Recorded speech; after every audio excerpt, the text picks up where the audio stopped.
Amén, hermanos. Después de la lectura del Evangelio de este domingo, confesemos nuestra fe con el credo niceno. Creo en un solo Dios, Padre Todopoderoso, Creador del cielo y de la tierra, y de todas las cosas visibles e invisibles, y en un solo Señor Jesucristo, Hijo unigénito de Dios, engendrado del Padre antes de todos los siglos, Dios de Dios, luz de luz, verdadero Dios de verdadero Dios, engendrado, no creado, consubstancial al Padre, por quien todas las cosas fueron hechas, quien por los hombres y por nuestra salvación descendió del cielo y fue encarnado por obra del Espíritu Santo de María la Virgen, y fue hecho hombre, y también por nosotros fue crucificado bajo Poncio Pilato, padeció y fue sepultado, resucitó al tercer día según las Escrituras, ascendió a los cielos y está sentado a la diestra del Padre, de donde vendrá otra vez con gloria a juzgar a los vivos y a los muertos, cuyo reino no tendrá fin. Y creo en el Espíritu Santo, Señor y dador de vida, que procede del Padre y del Hijo, quien con el Padre y el Hijo juntamente es adorado y glorificado, quien habló por los profetas. Y creo en la Iglesia, una, santa, católica y apostólica, y reconozco un bautismo para remisión de pecados, y espero la resurrección de los muertos y la vida en los siglos venideros. Amén. Amén. Podemos sentarnos, hermanos, que la gracia y la paz del Señor Jesucristo esté con todos vosotros. Bienvenidos a la casa del Señor. Este es el quinto domingo de Cuaresma, también llamado el domingo de la Pasión, porque es el domingo ya previo al inicio de la Semana Santa, con el Domingo de Ramos, que celebraremos el próximo domingo. En el sermón de hoy, la palabra de Dios nos llevará a considerar acontecimientos previos ya justamente al inicio de esa semana final de nuestro Señor, esa semana que le llevará a los acontecimientos cumbre de nuestra redención, muriendo en la cruz por nosotros y resucitando al tercer día. Le ofrecemos al Señor esta celebración, esta Eucaristía, siempre para alabanza y gloria de su santo nombre. Y también se la ofrecemos en súplica y en oración, porque todo este tiempo siga siendo de edificación para la Iglesia, para bien de nuestras almas. Y también en oración por toda la Iglesia y sus ministros fieles en todo lugar, por los hermanos que están siendo perseguidos y los que se encuentran en necesidad, en hambre, en enfermedad, y especialmente los que están ahora mismo en medio de los conflictos y la guerra, ¿no? Tanto en el Medio Oriente, también en la zona de Rusia, de Ucrania y todos los lugares donde la Iglesia se ve afligida en medio de todas estas dificultades, ¿no? Y que nosotros podamos ser también bálsamo para nuestros hermanos en ese lugar. Oramos también por los gobernantes y las autoridades y los servidores públicos para que cumplan su tarea con temor de Dios. También oramos delante de nuestro Dios por todos nuestros hermanos que ya han partido a su presencia para que disfruten de su gozo eterno. En especial nos acordamos de hermano Francisco, que partió a la presencia del Señor en un tiempo como este. Vamos a acercarnos ahora a la palabra de Dios de este domingo. La lectura del Evangelio la hemos hecho en el capítulo 11 del Evangelio de San Juan. Y antes de examinar un poco los versículos que vamos a tratar, recordemos que en estos últimos domingos de la Cuaresma, la liturgia nos ha llevado a considerar encuentros que ha tenido el Señor Jesús con algunos personajes, ¿no? El primero con la samaritana, donde el Señor se muestra a la samaritana como aquel que da verdaderamente el agua viva, esa agua que va a saciar la sed que nadie más puede saciar, esa sed que tiene el alma humana por experimentar a Dios, saciarse de la presencia misma de Dios, la obra del Espíritu Santo en el corazón. Y esta samaritana cree y lleva el anuncio de Cristo a los samaritanos, y muchos samaritanos, como hemos visto, creyeron en Cristo incluso antes que muchos de los judíos, ¿no?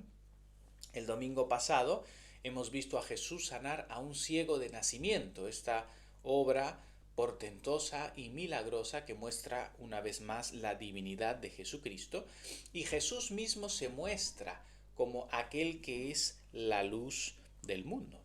Y así está el ser humano, por el pecado, ciego, ¿no? El ser humano no ve la realidad del mundo espiritual, no ve la realidad de Dios, y sus ojos se hacen cada vez más ciegos, mientras su voluntad se hace cada vez más contraria a la voluntad de Dios. Pero Cristo viene como aquel que da vista a los ciegos. Y debemos nosotros, por supuesto, oír el Evangelio y pedirle al Señor: dame vista, abre mis ojos, oh Cristo.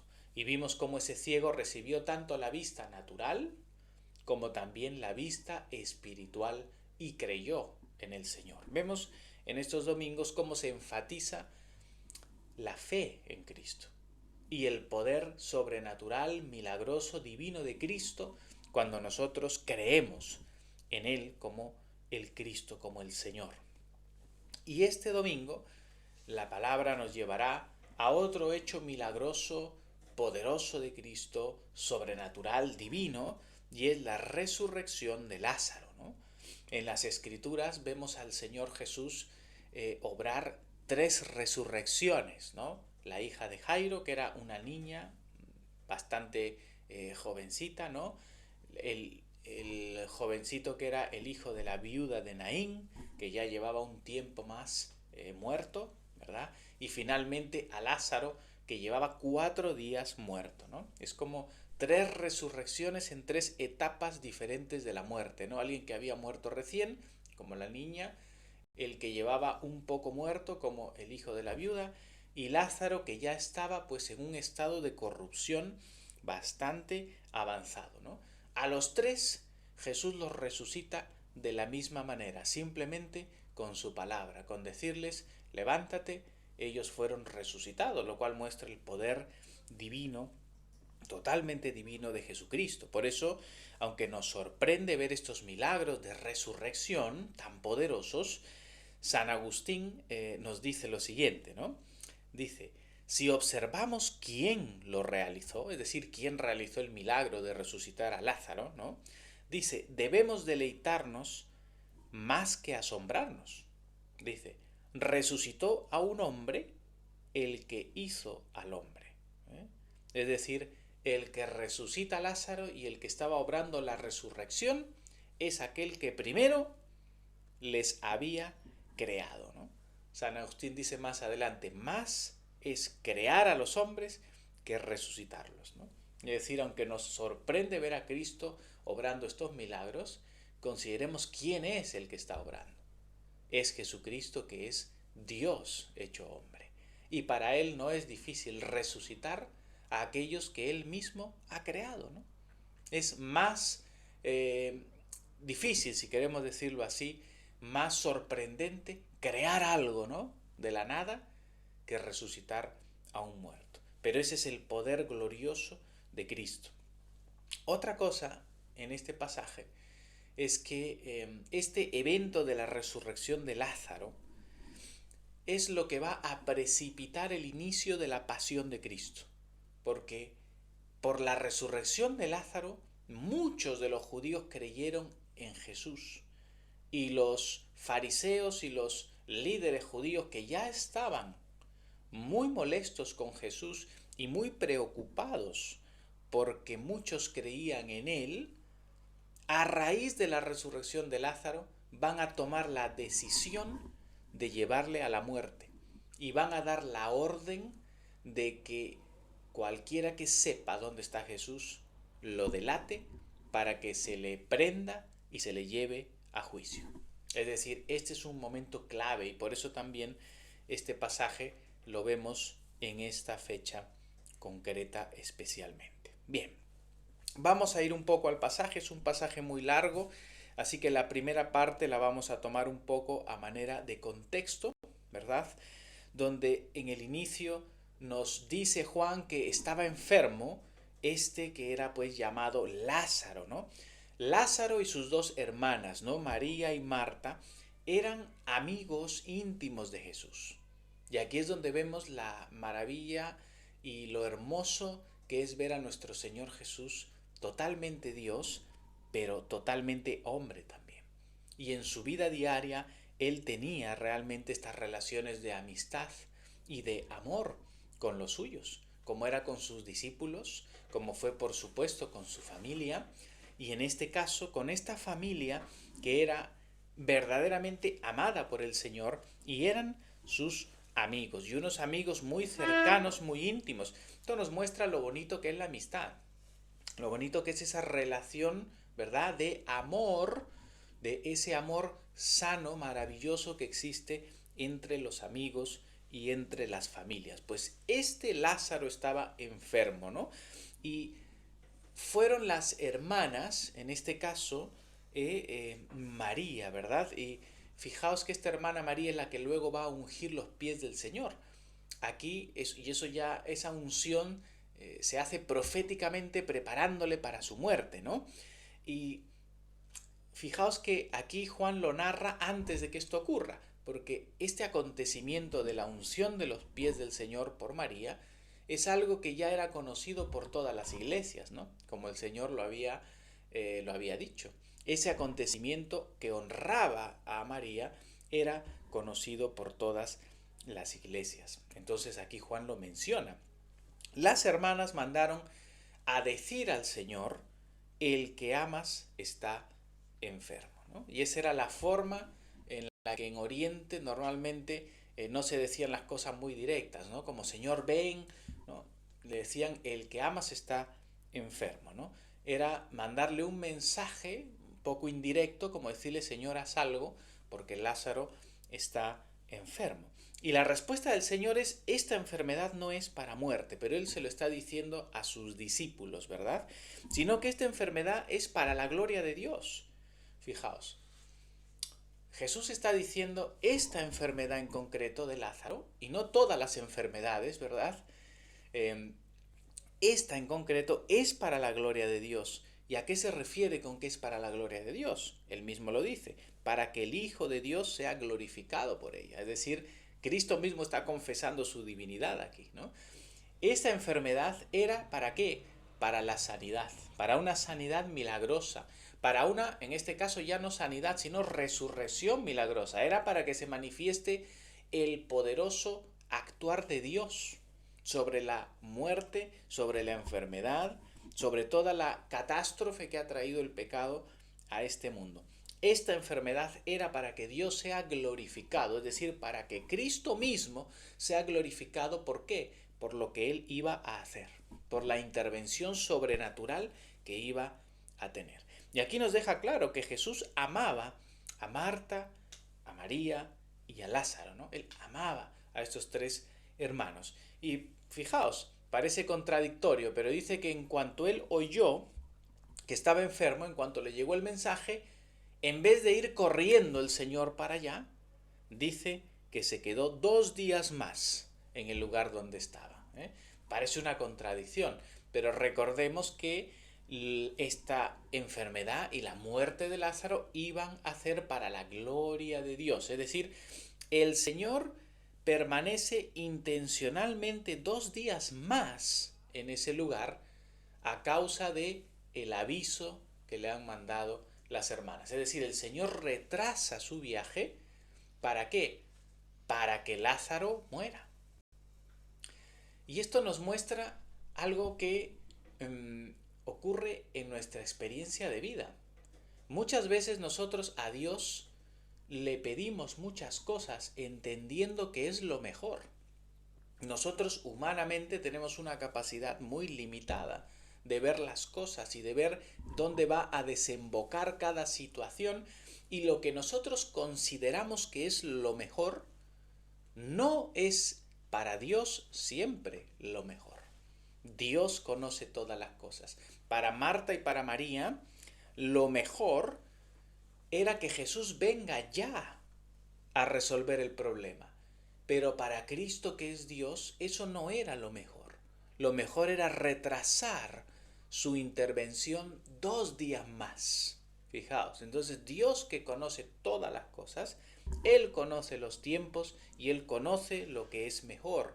Cuando nosotros pedimos algo a Dios, la respuesta no siempre es sí. Algunas veces la respuesta es no, porque Dios sabe que a través de ese no vamos a tener un fin mejor que nosotros no alcanzamos a ver. Y a veces la respuesta de Dios es todavía no, y Él quiere que sea después. Entonces nosotros tenemos que aprender a confiar en que el Señor es el Señor. Su voluntad es su voluntad, y su voluntad siempre es mejor que la nuestra. Su conocimiento es mucho mayor que el nuestro. Sus caminos no son nuestros caminos. Él conoce mucho mejor que nosotros. Así que podemos confiar en que cuando pedimos algo y el Señor no responde en ese momento, o no responde como queremos que responda, podemos confiar en que Dios está en control, y al que ama a Dios, todas las cosas le ayudan a bien, dice San Pablo. Y ese todas las cosas son todas las cosas. Todo lo que Dios permite que ocurra en la vida del que ama a Dios, a pesar de nuestras oraciones muchas veces, es porque Dios conoce el fin último de las cosas.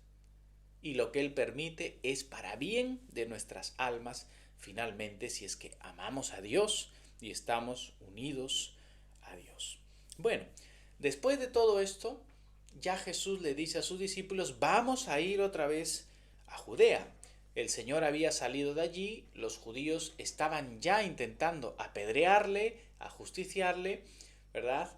Y los discípulos están temerosos de volver, pero el Señor les dice: vamos a volver, y les dice: nuestro amigo Lázaro duerme. Se está refiriendo a que está muerto, ¿no? Los discípulos aquí literalmente quieren tomar estas palabras y creen que se refiere que Jesús se refiere a que Lázaro pues está durmiendo simplemente por la enfermedad.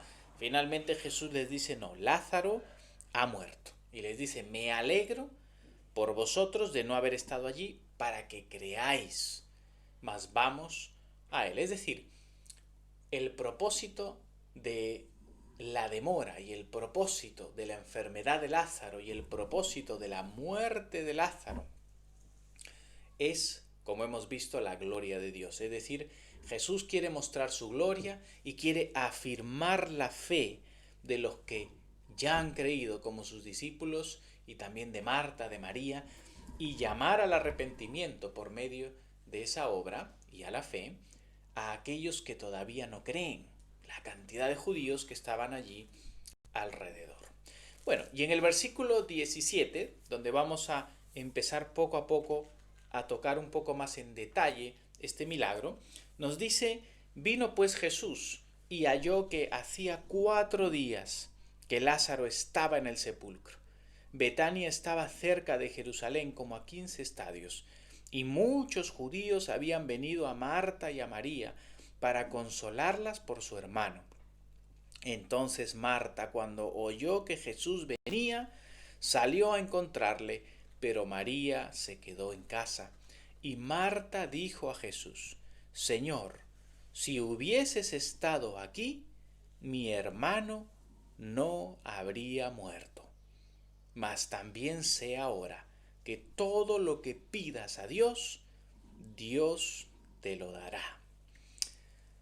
El Señor llegó con sus discípulos cerca de Betania, ni siquiera llegó a entrar a Betania. Fijaos que ya esa es una zona de cierto peligro por la persecución para el Señor, pero él se queda cerca a la salida, donde normalmente estaban los sepulcros de aquellos pues, que habían muerto en cada ciudad. Ya habían pasado 4 días, por lo cual el cuerpo de Lázaro ya se encontraba en un estado pues avanzado de descomposición, como es natural la corrupción de la muerte. Betania, nos dice aquí el pasaje, estaba de Jerusalén como a unos 15 estadios, esos son más o menos unos 3 kilómetros. Recordemos que Betania era esta pequeña ciudad donde normalmente el Señor Jesús y sus discípulos descansaban, pasaban la noche cuando estaban ellos en Jerusalén, cuando subían a las fiestas. Normalmente el Señor quedaba en la casa de Lázaro y sus hermanas junto con sus discípulos. Y vemos que la amistad no era solo con el Señor, sino obviamente los discípulos también. Por eso Jesús le ha dicho a sus discípulos, nuestro amigo, ¿no? Nuestro amigo Lázaro era un amigo de ellos y era un discípulo, por supuesto, de Cristo, al igual que Marta y que María. Vemos que habían muchos judíos que estaban junto con Marta y con María para consolarles por su hermano. Esto era la práctica típica judía, ¿no? Y es una práctica también cristiana y que nosotros debemos siempre tener en cuenta, ¿no? Cuando moría un familiar cercano, toda esa primera semana había un luto profundo por esa persona y los vecinos eran los que se encargaban normalmente de darle la comida al que estaba al deudo, al que estaba de luto, ¿no? Y de acompañarle continuamente en medio de su sufrimiento. La persona que había quedado viva, pues en luto, luego mantenía durante un año un luto en el que no participaba de las actividades comunes, digamos, de diversión y de esparcimiento. Entonces, toda esta idea del luto, que luego el cristianismo la ha heredado, por supuesto, es algo saludable y es algo lógico y necesario, ¿no? Como también el consuelo que se da al que sufre. No nos olvidemos de aquellos que sufren por el luto, por haber perdido a las personas y están en soledad. Nuestra responsabilidad es estar con ellos. Es estar con ellos y sostenerles en medio también de su dolor. Así que lo que vemos aquí es esta actitud saludable, correcta, buena de estos judíos. También nos muestra que la familia de Marta, de María y de Lázaro era una familia importante. Bien, ellos no eran, por decirlo así, gente pobre, gente necesitada, eran una familia de una buena condición. De hecho, cuando María derrama este frasco, ¿no?, sobre sus pies, era algo muy costoso lo que ella estaba haciendo, ¿no? Y ellos, pues al parecer, tenían una condición importante. Y muchos de estos judíos que habían venido eran judíos también de importancia, ¿no?, los que están allí. Ahora vemos a Marta y recordemos a Marta, que es la mujer que cuando el Señor les visita en una ocasión, es aquella que está afanada y turbada, ¿verdad? Es aquella mujer que estaba pues muy preocupada por el servicio físico al Señor. Ella está arreglando la casa, está sirviéndoles, pero María estaba a los pies de Cristo en una actitud más profunda de adoración y de atención, de escucha a lo que el Señor enseñaba. Esta misma Marta, que se le ve que era una mujer, pues además probablemente la mayor o la principal, ¿no? Se le ve que ella es la que estaba ahí dirigiendo las cosas, es esta la que sale de la casa cuando oye que Jesús venía. Se le ve ese mismo impulso que tiene, ¿no? Ese que está más llevada ella a la acción, ¿no? Y sale directamente a encontrarle, pero María se quedó en casa. No nos queda claro si María ya sabía que Jesús venía, pero simplemente nos dice que María se quedó en la casa. Y cuando Marta se encuentra con el Señor, vamos a ver lo que ella le dice, ¿no? Lo primero que sale de su boca es: Señor, si hubieses estado aquí, mi hermano no habría muerto, ¿no? Y son las palabras pues naturales, ¿no? Lógicas de una persona que está con ese dolor, pero estas palabras nos muestran a la vez la fe que tenía Marta en el Señor. Esta mujer, Marta, con su forma de ser, porque ella tenía una forma de ser, como hemos visto, de mucho hacer las cosas, pero menos reflexiva que Marta, pero aún así tenía una fe genuina en Cristo. Ella confiaba plenamente en el Señor y por eso le dice: si tú hubieses estado aquí, mi hermano hubiese sanado, tú le hubieras sanado. Pero sigue y le dice: mas también sé ahora que todo lo que pidas a Dios, Dios te lo dará. Y en esta expresión de Marta, pues probablemente le está insinuando al Señor que puede resucitarle, ¿no? Que él puede hacer algo aunque ya está muerto, ¿no? Aunque no se lo dice claramente, pero puede ser que le está insinuando esta idea, porque claro, en el Antiguo Testamento se ha visto a Elías, a Eliseo, a estos grandes profetas hacer, ¿no? Por el poder de Dios, acciones similares, ¿no? Y esta mujer lo que tiene muy claro es que cree en Jesús. Cree en Él y cree que Él tiene el poder de realmente solucionar esta situación. Ahora veamos la respuesta de Jesús. Jesús le dice directamente: tu hermano resucitará. Pero esta respuesta tan abierta, claro, porque Jesús no le está diciendo va a resucitar ahora, ¿no? Esta respuesta abierta le lleva a María a confirmar su fe en la resurrección final, como era la fe de la mayoría de los judíos, ¿no? Marta le dice: yo sé que resucitará en la resurrección en el día postrero. Los judíos, la mayoría de los judíos, por las enseñanzas de los fariseos, ellos creían y confesaban la resurrección en el día final. Ellos creían ya en la resurrección. Pero habían algunos grupos judíos que no creían en la resurrección, ¿no? Los saduceos, por ejemplo, no creían en la resurrección. Pero Jesús, por supuesto, está confirmando la fe real en la resurrección. Pero Jesús le lleva, o sea, lleva a Marta a ir más allá en su entendimiento de la resurrección. Ahora le dice Jesús, versículo 25, yo soy la resurrección y la vida. El que cree en mí, aunque esté muerto, vivirá. Fijaos, los judíos tenían la fe y la esperanza de la resurrección final para el juicio, pero ahora Jesús mismo, él, su persona, se identifica con lo que es la resurrección y la vida. Es decir, la resurrección ya no es un acontecimiento que ocurre simplemente al final, obviamente por el poder de Dios, sino que la resurrección ocurre por la intervención de la persona de Cristo. Así como Cristo es el principio de todas las cosas, Él es el creador, Él es el verbo eterno por quien han sido hechas todas las cosas, por quien las cosas han recibido su existencia y la vida. De la misma manera, en el día final, por el mismo verbo de Dios, por el mismo Jesucristo, ocurrirá la vida. Y Jesús mismo es la resurrección y la vida. Y le dice: el que cree en mí, aunque esté muerto, vivirá. Jesús, con estas palabras, está llevando a Marta a ver la resurrección no solamente como lo que le ocurre al cuerpo, ¿no?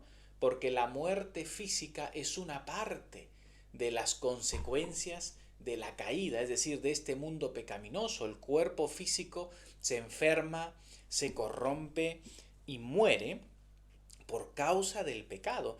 Pero la muerte no solamente afecta al cuerpo, sino también al alma, ¿no? El ser humano nace con un alma muerta, nace espiritualmente muerto por causa del pecado y necesita ser vivificado, al igual que el cuerpo. Así como el cuerpo necesita ser resucitado y será resucitado por Cristo en el día final, el alma necesita ser vivificada. Y eso ocurre aquí y en esta vida por medio de la fe.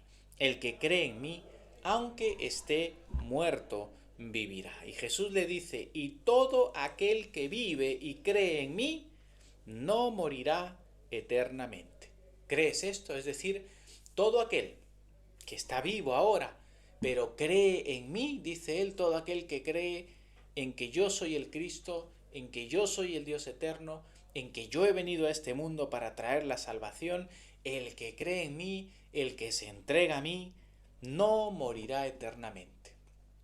Y estas son las palabras de Cristo que le traen sentido a toda la vida cristiana. ¿Cuál es la esperanza cristiana? ¿Cuál es la esperanza de la iglesia? No es vivir en la eternidad con nuestras almas flotando en el cielo, ¿no? La esperanza de los cristianos es la resurrección. Es decir, que en aquel día nuestros cuerpos otra vez serán unidos a nuestras almas.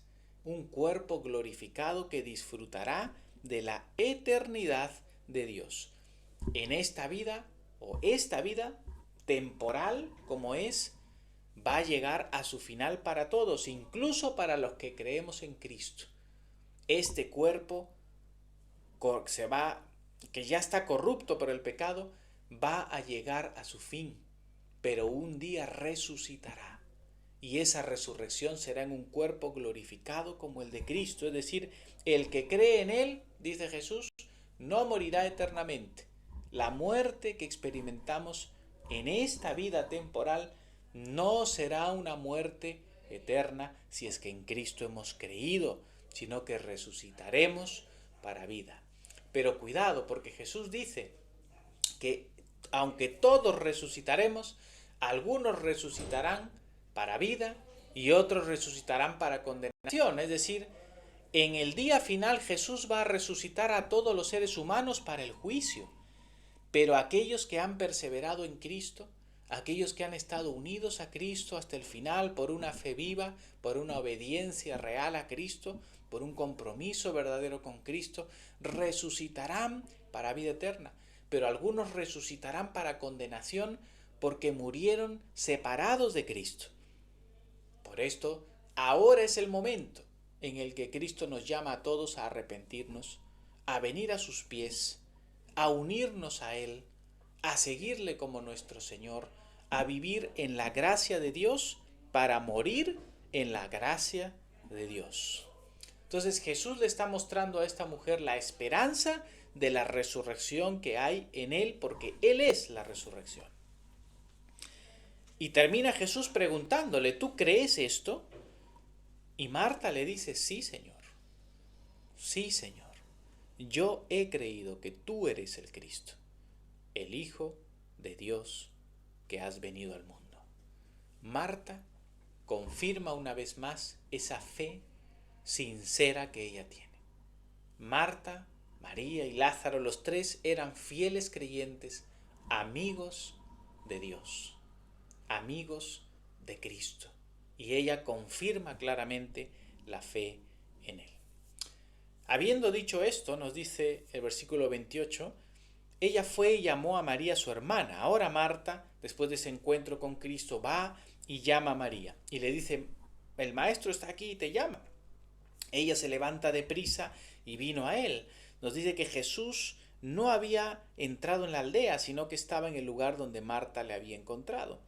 Entonces los judíos que estaban en la casa con ella y la consolaban, cuando vieron que María se había levantado deprisa y había salido, le siguieron diciendo, va al sepulcro a llorar ahí. María, cuando llegó donde estaba Jesús, al verle se postró a sus pies diciéndole, Señor, si hubieses estado aquí, no habría muerto mi hermano. Vemos ahora a María venir corriendo, postrarse delante de los pies del Señor y decirle lo mismo que le dijo Marta, ¿no? Si hubieses estado aquí, no habría muerto mi hermano. Esta mujer está mostrando pues la misma fe que tenía su hermana. Ella confiaba en que Cristo tenía totalmente el poder para sanar a su hermano. Y Jesús, fijaos aquí esta escena que es tan profunda. Jesús la ve llorando, ¿no? Y también ve a los judíos que estaban llorando, y Jesús se estremeció en espíritu y se conmovió. ¿eh?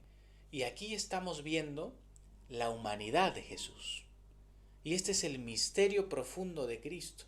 Cómo siendo Él Dios eterno, siendo aquel que va a resucitar de los muertos a Lázaro, aquel que tiene en Él todo el poder divino, también le vemos unido a esta naturaleza humana. Como en la persona de Cristo, en la persona divina de Cristo, están unidas estas dos naturalezas de forma perfecta, su divinidad y su humanidad.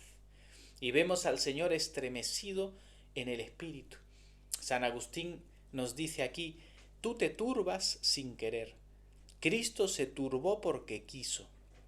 Jesús tuvo hambre, es verdad, pero porque quiso. Durmió Jesús, es verdad, pero porque quiso. Se ha contristado Jesús, es verdad, pero porque quiso. Murió Jesús, es verdad, pero porque quiso. Es decir, nosotros como seres humanos estamos sujetos a todas estas cosas, pero Cristo, por ser Dios, no estaba sujeto a nada de estas cosas, pero Él voluntariamente asumió una naturaleza humana, se humilló hasta lo sumo, como dice San Pablo en Filipenses, para experimentar lo que nosotros en nuestra humanidad por esencia experimentamos. Y Él ha asumido esa naturaleza humana completa para que Él, siendo Dios eterno, experimente también voluntariamente lo que nosotros experimentamos. Ese es el amor de Dios, ese es el amor de Cristo, que no ha escatimado a hacerse pobre para enriquecernos a nosotros con su pobreza, para venir a este mundo como un hombre y morir en la cruz para salvarnos. El pasaje nos dice que Jesús lloró. Jesús lloró, es decir, Jesús experimentó en él mismo el padecimiento, el sufrimiento de esta humanidad caída, ¿verdad? Y esto es un profundo misterio. Y los judíos, al ver todo esto, dicen, mirad cómo le amaba, ¿no? Y entre ellos mismos se preguntan, ¿no podía este que abrió los ojos al ciego haber hecho que Lázaro no muriese? Y Jesús estaba conmovido profundamente, nos dice Juan, vino al sepulcro, que era una cueva, y Jesús dijo, quitad la piedra, quitad la piedra. Y aquí vemos las dudas de Marta ahora, ¿no? Marta que le ha pedido el milagro, ¿no? Pero ahora ella le va a decir, Señor, yede ya. Versículo 39, ¿no? Señor, yede ya, porque es de 4 días. Y Jesús le dice, ¿no te he dicho que si crees, verás la gloria de Dios? Jesús está llevándole a Marta a ir más allá de su fe. Marta y María creían que Él era capaz de sanarle, ¿no? Pero ya de una resurrección después de 4 días, ya la cosa está más complicada. Y ellas ven las circunstancias alrededor y dudan, ¿no? Porque ya son 4 días, ya ese cadáver huele, ¿no? Sanar es una cosa, pero resucitar a un muerto de 4 días, eso ya es otro nivel. Y Jesús le dice, ¿no te he dicho que si crees verás la gloria de Dios? Y esto probablemente Jesús se lo habría dicho hablando con ella, ¿no? En algún momento concreto, o en esta ocasión o en otra, ¿no? Y que ya le habría dicho, no, Marta, si tú crees, vas a ver la gloria de Dios. Y aquí muestra Jesús la importancia de la fe, de creer que realmente el Señor es el Señor y Él tiene el poder de hacer todo lo que Él quiera hacer. Como hemos dicho, no siempre el Señor quiere hacer lo que nosotros queremos, pero tenemos que tener la fe suficiente para creer que Él puede hacer todo lo que quiere. No hay nada que Dios no pueda hacer, como resucitar a un muerto y cualquier otra cosa, Dios es capaz de hacerlo. al oír a Cristo entonces quitaron la piedra, ¿no? Y fijaos que Jesús ha dado un mandamiento que hay que obedecer. Él dice, quitad la piedra, y tienen que haber personas que quiten la piedra, ¿no? Y aquí vemos cómo el poder operante, el poder milagroso de Cristo a través de su verbo, de su palabra, ¿no? Lleva también a la acción y requiere la acción, ¿no? Se mueve la piedra, mueven la piedra. Y ahora vemos esta oración de Jesús, que es una oración para dar testimonio a los que están allí, ¿no? Padre, gracias por haberme oído. Y él mismo dice, ¿no? Yo sé que me oyes, ¿no? Pero lo dije para que crean que tú me has enviado. O sea, Jesús, vemos que incluso sus oraciones y sus palabras tienen un sentido y un propósito para dar testimonio a los demás de que Él es el Cristo y de que el Padre es pues su Padre, de que Dios es su Padre. Y ahora clamó a gran voz, Lázaro, ven fuera. Y es simplemente esa exclamación de Cristo, esas palabras de Cristo son suficientes para dar vida. Por eso es que Él es el Verbo eterno, el que da vida a todas las cosas. Lázaro, ven fuera. Tan sencillo y tan simple es para Cristo darle vida a los muertos, ¿eh? Y el que había muerto salió. Fijaos que los muertos eran embalsamados, ¿no? Eran tratados con una serie de perfumes, ¿no? Y hierbas aromáticas, y luego eran envueltos en una serie de vendajes y de sudarios que los dejaban bastante atados, ¿no? Bastante atados. Los brazos, las piernas para que se mantengan rectas, la mandíbula se sujetaba al cráneo para que no se abriera la boca. Eran un montón de mortajas las que se le colocaban. Y ahora el Señor da también esta orden, ¿no? Desatadle y dejadle ir, porque claro, Lázaro no podría andar con todas estas mortajas puestas en su cuerpo. Los padres de la Iglesia han visto también en este pasaje y en este acontecimiento de la resurrección, han visto también una enseñanza alegórica de cómo Dios resucita a los muertos espirituales, por supuesto, que hemos sido todos nosotros lejos de Cristo. Cuando el Señor nos llama a la vida, y nos infunde esa vida nueva por medio de su palabra, como hemos leído en Ezequiel también en la primera lectura de hoy, el Señor da vida a los huesos secos, que era nuestra alma muerta en el pecado. Y Cristo con su palabra y oyendo nosotros el Evangelio recibimos vida. Recibimos vida.